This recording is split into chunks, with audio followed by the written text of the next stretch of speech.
War has ravaged the world for 40 years now, fueled by ecological collapse, mass destruction and unchecked technological advancement. The factions, Europa, Eurasia and their ally Euraska, let the conflict spiral out of control, leaving humanity trapped in a perpetual state of violence. Virtual intelligences took over in places where human command structures collapsed, keeping the conflict alive through the never-ending construction of war machinery.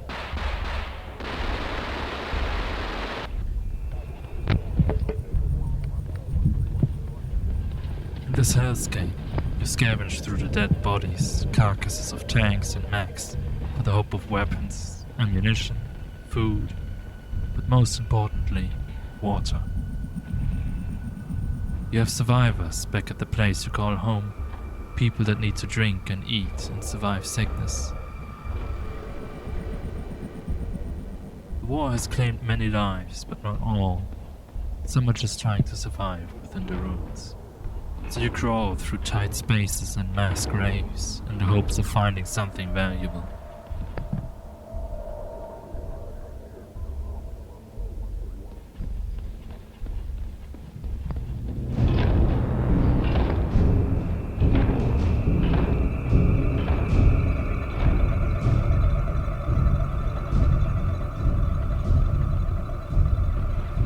Once ordinary civilians, now transformed into those wretched forms of cyborg zombies, fighting the war for Eurasia. The worst part is that these poor souls remain aware of their situation, still hoping for redemption.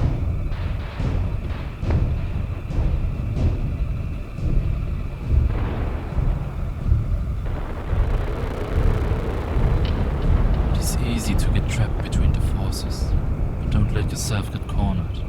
It is a certain death.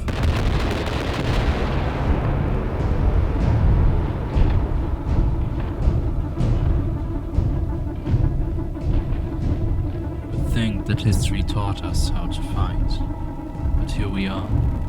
Look at it.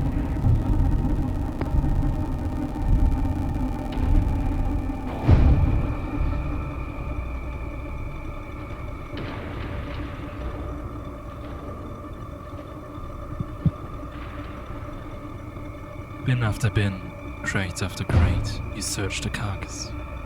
You can hear the fighting coming closer, and the air getting warmer from the blasts of guns. You are just a second away of getting shot, blown up to pieces or even worse. Each encounter with the participants of the battlefield could be the last breath you take. There will be a fight, no doubt. You should make yourself ready.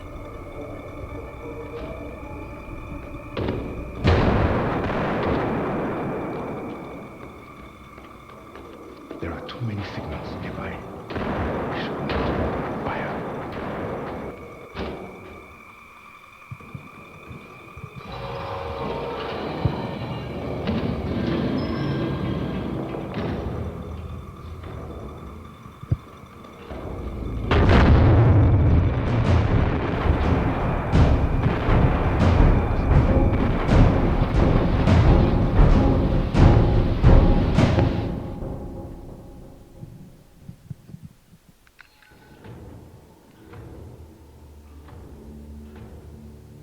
Sometimes you manage to escape if you are quick. Troops are not after you specifically, though no one really knows who they are fighting anymore, so if you carry a gun, you are a threat. You should hurry now. You still haven't found any water and it's getting really dangerous.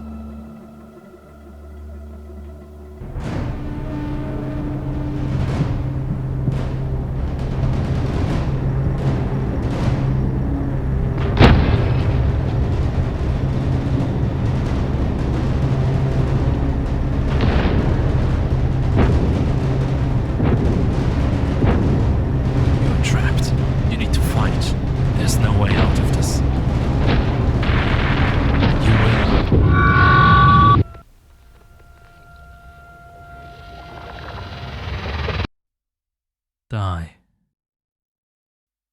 You are not a warrior, and you are not a hero. Welcome to the forever winter. It's a chilling vision of the future that strikes a chord with us, perhaps more deeply than we care to admit. But why does dystopia hold such a strong allure? And what makes the specific dystopian depiction, dressed as an extraction shooter, so relevant to our time? In short, why does the forever winter matter?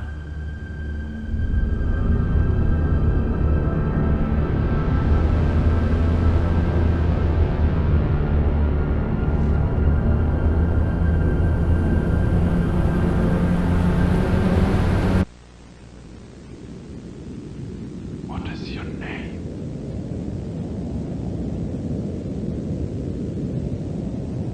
What do you seek? When I first stepped into the forever winter, I felt uneasy.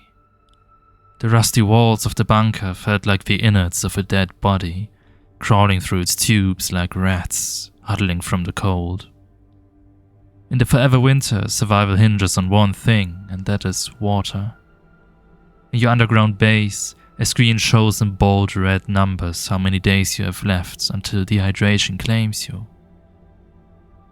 This countdown hangs over every decision, reminding you to stay focused when you venture into the wasteland above.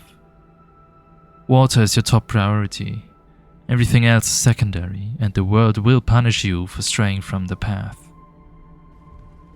So we venture on scav runs like the one you saw at the beginning. We walk through the open battlefields and pillage everything for tech, food and water. During my first steps in Scorched Enclave, I felt a sense of dread, scale and awe all at the same time. I looked at the gigantic mechs wandering the sands, tubes and pipelines vanishing in the dust of the winds, and the daunting background with its burning yet towering buildings. It instantly brought to mind the dystopian worlds of Mad God and Scorn, hellscapes drenched in browns and greys, evoking decay and sickness. The rusty reds of sand and matter, reminiscent of the desert reds in the Dune franchise. Red sand reminds us of not only heat and the sun, but also of blood and danger. There's a reason to why hell is depicted as a pit of lava and fire, resembling their destructive abilities. To these colors, runaway technology like in Blame, Blade Runner or Ghost in the Shell is added, culminating in what we now see on our screen. The influences of these worlds can be described as an aesthetic of decay that has an undeniable draw to it. It is for that reason that artists like H.R. Giger with his biomechanical paintings or Zdzisław Beksiński are highly popular and have a clear influence on our dystopian depictions today. A combining factor of these worlds is the lack of nature. You never see a tree, grass, water or animals roaming around. It is barren and devoid of life. And even humans in their natural form are often transformed, cybernetically enhanced, ridding them of their natural elements.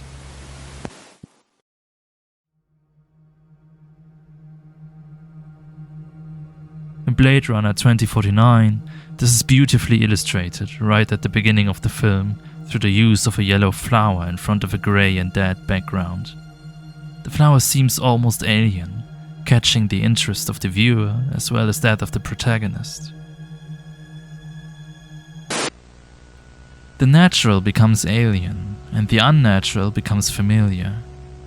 Yet in these worlds we often seek a connection to something natural, be it a flower amongst a dead field, or human shapes or faces in a painting that has nothing human about it whatsoever.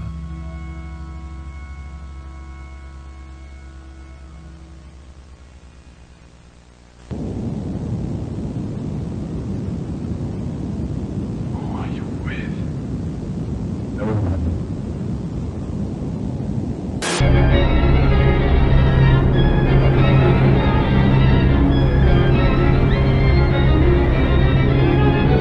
To understand this allure of this termed aesthetic of decay, Let's take Beksinski as an example.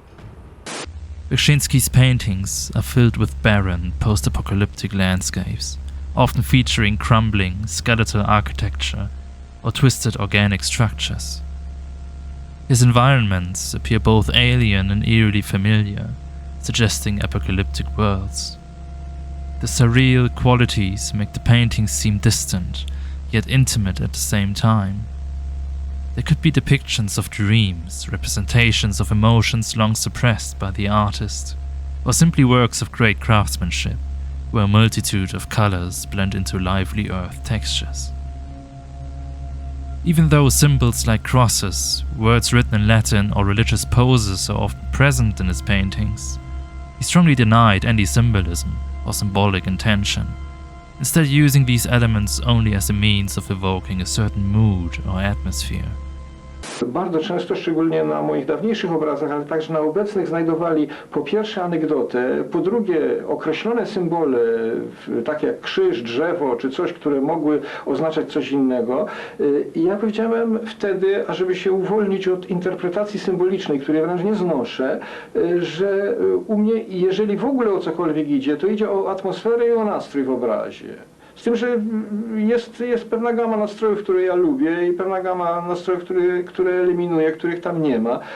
Natomiast w żadnym wypadku nie chciałbym, ażeby powiedzmy krzyż był interpretowany jako symbol odkupienia w zrozumieniu chrześcijańskim i tak dalej, ze względu na to, że mnie chodzi o atmosferę, raczej o nastrój muzyczny. Ja widzę to jakoś bardzo muzycznie. Tak mi się wydaje, każdy obraz. Być może, że inni tak nie widzą, być może inni widzą inaczej muzykę niż ja widzę. I like the standpoint he takes, though some theorists today might argue that symbolism, even if not intended, is still evident. His mention of music is also interesting. It links his intention of portraying emotion to music, which is probably the art form that has the strongest influence on our emotions. Tone, dynamics, tempo, and the structure of the piece all culminate in our emotional reactions to it. Beksinski himself used music while painting. In fact, he stated in an interview in 1992 that he couldn't paint without it. Na pracy malarskiej zawsze towarzyszy muzyka. Czy nie może pan w ogóle bez tego malować? No w jakimś sensie rzeczywiście nie mogę, to znaczy czasem jak mnie boli głowa, ale ja wtedy właściwie nie maluję, albo niewiele maluję, ale w zasadzie bez muzyki i neski to jakoś nie potrafię malować. Rzeczywiście jest to, ja ją nie zawsze słyszę, to znaczy nie zawsze słyszę świadomie, ale w każdym razie jakoś to pomaga. To jest jakaś taka zbitka muzyka i picie kawy, z tym, że kawy nie lubię, a muzykę lubię. He would listen to operas and symphonies from the 19th and 20th century, Bizet, Wagner, Tchaikovsky, Shostakovich, all composers who wrote highly emotional and existential music.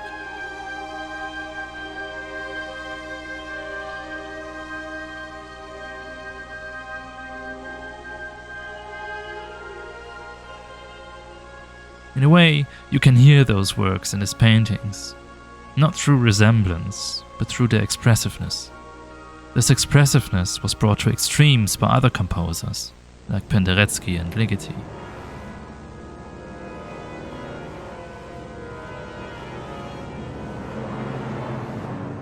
Beksinski's legacy on art and pop culture is undeniable. He and other artists brought extremes to their work which made their art endure and influenced the creation of subgenres that we now know as post-apocalyptic fiction, steampunk, grimdark fantasy, and much more. As successful as his paintings were, his life was more than tragic. He suffered from obsessive-compulsive disorder, which made him reluctant to travel. In 1998, his wife died, and 1 year later, on Christmas Eve in 1999, he discovered his dead son who committed suicide. In 2005, Beksinski was found dead in his Warsaw apartment, stabbed to death by the son of his caretaker after he refused to lend money. When I learned about his fate, I couldn't help but see a resemblance of the tragedy of his life in his paintings. an aesthetic which ironically and sadly became real in the creator's life. Now, when I look at his paintings, I can't help but feel a bit afraid of them, like they are cursed in a way, a prophecy of what was to happen to the man who painted them. It is a feeling I can't really describe, a sense of dread that I can't shake. They no longer resemble the dark beauty that I could safely enjoy from an artistic point of view, but a bleak reality that could get to all of us.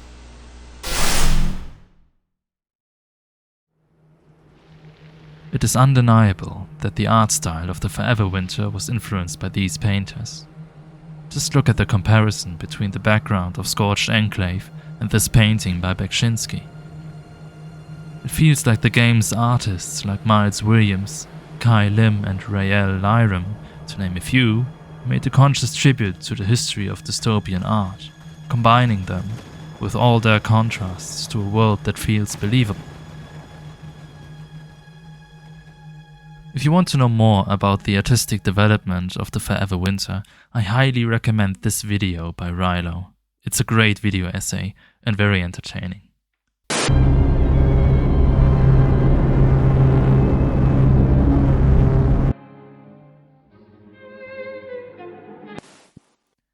Nowadays, we are well familiar with the aesthetic of decay, whether in movies like the aforementioned Mad Dog, books like The Road, or games like Scorn and The Last of Us. These are stories of decay, tales of human civilization coming to an end with mass destruction and plagues rotting the world to its bones. These stories explore deep-seated fears that lie within all of us, and perhaps that's why we are drawn to them. They allow us to confront our own worst fears in a controlled environment, and in doing so, experience a form of catharsis. We process feelings of despair, vulnerability, and powerlessness through the safety of art, allowing us to reflect on those dark emotions. In my last video, I explored the role of escapism in beautiful games like Worlds Adrift, but the opposite can be true as well. Horror, dread, and terror can be used as a means of escape just as effectively as the beautiful sights in Elden Ring. We are able to ponder the depths of human nature from the safety of our homes. It's not a comfortable experience, but it's a deeply human one. In philosophy, there's actually a term that describes the dark allure that these stories have. It is called the Sublime, a term by Edmund Burke, an 18th century British philosopher. I first came into contact with this term when I went to a seminar at my university to learn about Gothic literature. We all know stories like Dracula, Nosferatu, or Frankenstein, set in old castles, manors, or ruins, dark and gloomy landscapes, supernatural elements, monsters, or the occult. Gothic literature tells stories of the depths of human existence, by delving into the psyche of its characters, often portraying mental instability, obsession, and fear of losing control. A good example is the Gothic novel The Monk, which portrays a monk that struggles to stick to his vows and morals after a woman named Matilda, a femme fatale, seduces him, causing him to succumb to his temptations. In his book, A Philosophical Inquiry into the Origin of Our Ideas of the Sublime and Beautiful, Burke contrasts, the sublime with the beautiful. The sublime, Burke associates with vastness, infinity, and elements that provoke fear, power, and awe. It is linked to things that are overwhelming and beyond human control, such as towering mountains, storms, or vast oceans. Burke fittingly argues that we can only appreciate the sublime when these elements are perceived from a safe distance, where they no longer pose a real threat. The beautiful, Burke associates with harmony, smoothness, and pleasantness. In the Forever Winter, both the sublime and the beautiful are present.